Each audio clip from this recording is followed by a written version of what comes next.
Beh, Galtellì ha una lunghissima storia legata anche all'abito, quindi legata ai suoi gruppi folk.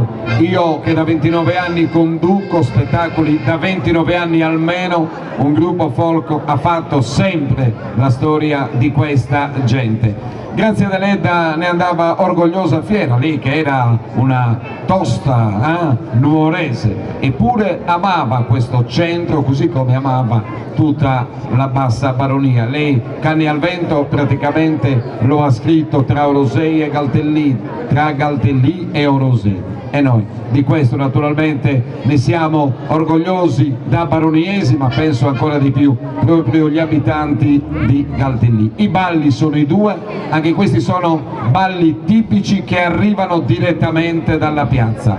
Ballo Ischina, ballo e Tres Passos, Luciano Pira.